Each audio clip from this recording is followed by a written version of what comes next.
Well, my wife and I were involved in a youth ministry when we came down here, and that was primarily with like old colony youth. And so that's where we would have received our primary exposure to that. So growing up in Canada, we weren't familiar so much with what we know here as the old colony. There was old colony up there, but they lived totally different than the old colony here do. So it was very a traditional. It was much more traditional than what we had expected. We got to know them through that whole thing, and then you find out about their culture and some of the things you do and some of the things you don't do in the culture. And so that was our primary exposure to that world. And then as far as the Spanish world, it was primarily through work and working with Spanish people. My wife and I both didn't speak Spanish when we came down here. So that was a limiting factor for us to really dive into that culture. And but it happened primarily through work. At that point in time in our life, all of our ministry endeavors did not include Spanish-speaking people. So primarily the focus on Old Colony youth. Yeah, so the youth thing, that was an Old Colony deal. I mean, all youth were welcome, but it was primarily those that came at first. We started with a volleyball night, and we found out that if you do a sports night like that, that's an attraction factor. For sure. We provided food, that was an attraction factor. But as soon as we wanted to start preaching or getting any sort of religious activity happening, then it was right always thinned out quite a bit who was there.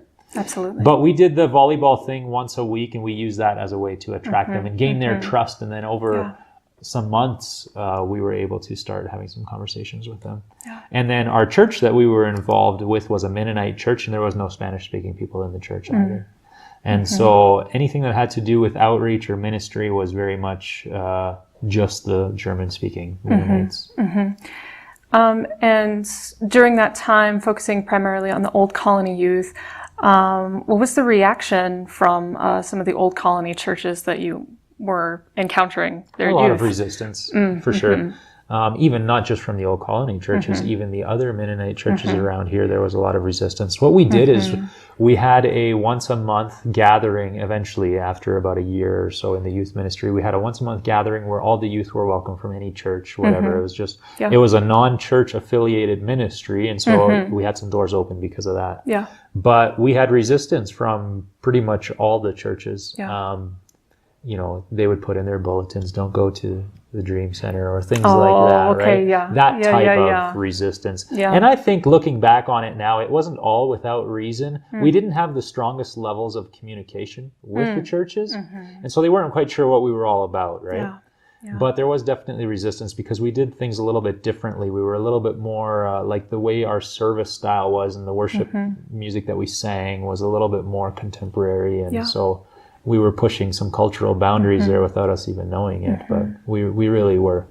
And then obviously the Old Colony, they were against it as well. Over a period of time, do you feel like that initial resistance lessened or the dynamics changed? Yeah, the dynamics definitely changed. There would still be resistance, especially in the Old Colony world. But we, like our church, for instance, when we started Lebenswasser, we also had we didn't have a great relationship with the churches around us. And it definitely wasn't all their fault. Again, I mean, it was a two-way thing, definitely. But those doors have gone open a lot more over the last 10 years to where we can start having some good relationships with churches around us, even though we are a little bit different in practice than they might be. And we've started, I think that's a two-way street. They've gained more respect for us. We've gained more respect for them. So that's been a healthy dynamic. I know at the beginning of the church, we had quite a bit of opposition when Old Colony people would come to church and leave the church. Like people would like barricade the road and not let them drive through and start burning down our signs and throwing rocks through our windows. So it's a very high level of resistance. Yeah, so we had that level at the beginning, but that was like, we haven't had that in the last 7 years. For sure. Yeah, so it really died down. Eventually they saw that, we're here to stay and we're maybe not as bad as what they thought, and it's kind of all calmed down. Plus also the dynamic in the community really changed with churches in specific, because when we started Lebenswasser, there was pretty much 3 mainstream denominations of Mennonite churches, and that was it. And then we came in. And since then, in the last 10 years, there's all sorts of churches that have started. And it has really changed the church culture and in the community. And so that also has helped people to be more accepting of something that's maybe different than the original three main ones. Yeah, exactly. So that's been good. I think one thing to lower the tension is try to place more of an effort on the things that we agree upon than on the things that we disagree on. And really, if you are open and honest with almost any church in this area, like, our foundation is the same. And I mean, we agree upon Christ is the only way to salvation. We agree upon the scriptures being our ultimate authority. Like, the basic tenets of the Christian faith, we actually all agree upon.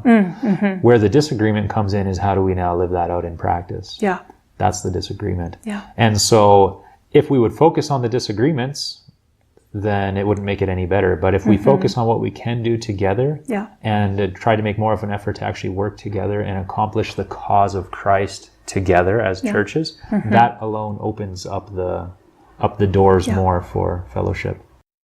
When we started the church, it was very much viewed and perceived as rebels. Yeah.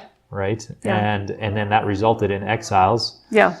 Because we were doing things differently, still do things differently than the status quo is here. Yeah. And so by certain groups, that is seen as a threat and as a bad thing.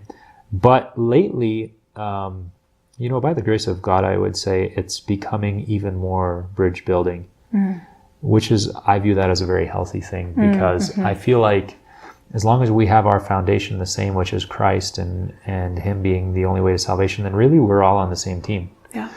We might play different parts of the game, and we might have different specialties in the game, but we're in the same game. Yeah. And so now we're making a much more of an effort to be more bridge building, even with other churches, and so that they wouldn't view us as a threat, but rather as a partner. Yeah. And so that is the phase that we're entering into right now. Yeah. That also is coupled in with the change that is happening in the community in general, where they become more accepting of things that are different than what the status quo had been. Yeah. And part of that is just because they're seeing that there's results in changing some things. And some things are very ripe for change. Yeah. And they're seeing that themselves. Yeah. And so it's kind of in a sense been a vindication, but it has also been something that has needed the time, it's needed the positive results, and it's needed the whole community culture to change the way it did in order for us to be as accepted as we are now. Yeah. So I often say that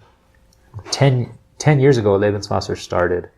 10 years before that, the culture would not have been ready for us to start a church like we did. It wouldn't have succeeded. There was churches somewhat similar that started 20 and 30 years before that, and they failed because it was too radical. The timing wasn't right. Yeah, for sure. So the timing became more right, and then by the grace of God, it worked this time around. And it'll be exciting to see what happens in the future, and seeing how positive change will continue to happen in the community, and our relationships will be improved with the culture of the country, hopefully.